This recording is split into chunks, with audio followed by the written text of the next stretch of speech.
So why aren't our people coming back to church?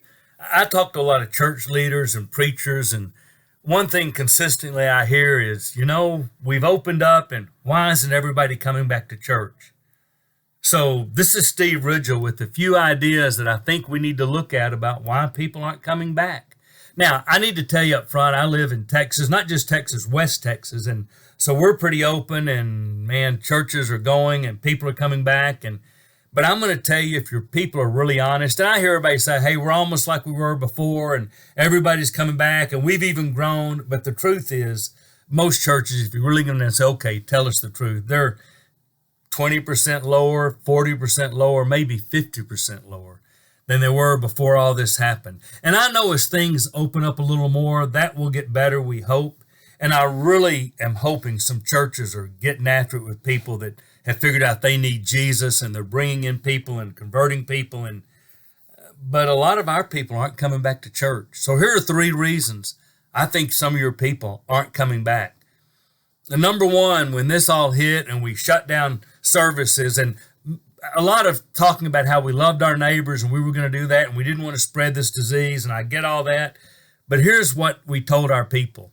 It is okay. This is fine. This pleases God. This is just as good as being there. You can get online, you still do communion, and this is church, and it is real. And now all of a sudden we're saying, okay, come back. You need to come back to church. Well, being home's just as good, and that's real. Why can't I keep doing that? Well, no, it was really important then. It's a little bit of a mixed message. Now, I don't know how we would have done better, but I do realize that one of the things we haven't said well enough is that our worship assemblies are about people.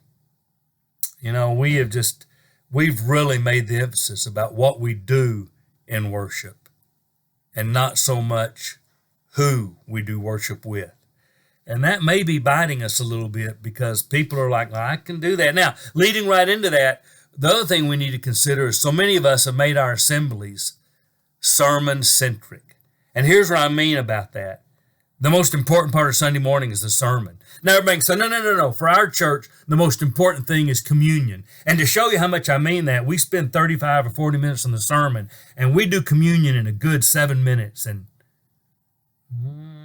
so it's really the most important thing? Now, I know things are different. I know it's hard to do that, but our worship's really, really important, and we'll do a good 20 minutes of singing and 40 minutes of preaching. No, our preacher holds it to 25. In fact, we can get the whole worship done in an hour, so we really spend most of the time in our assemblies with the sermon. And I get it. I get why preachers are hired and fired based on how they preach. But what we found out during this, the people that we really kind of built our worship around the sermons found out, hey, there's a lot of good sermons online. I can find a lot of good preachers. I can go to church in Texas and listen to a preacher from Minnesota. I can live over in Canada and I can listen to a guy in Texas. And wow, some of these guys are really better than the guy I've been listening to. So I'm going to listen to this guy and that guy, and I'll hear him. And I get that. And I know it's been tough for the preachers trying to preach online. I've done more. I'm an old guy and I don't even understand online stuff. And here I am trying to do one. But I'm going to tell you, I'm a lot better in person than I am on video. Now, you may say, well, good, because on a 1 to 10, you're about a 2 on video. But I'm going to tell you, I'm a solid 4 in person. I'm twice as good in person as I am on video. And for all of you that love me and try to coach, I get it.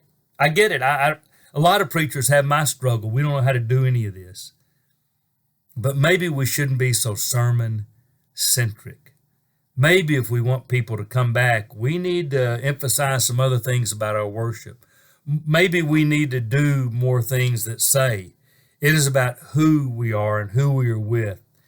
Because the truth is, our services are mostly for people to sit and watch, not to do worship. We watch worship mostly. And the third thing I've noticed, an awful lot of people have realized there's no big void in their life when they quit going to church.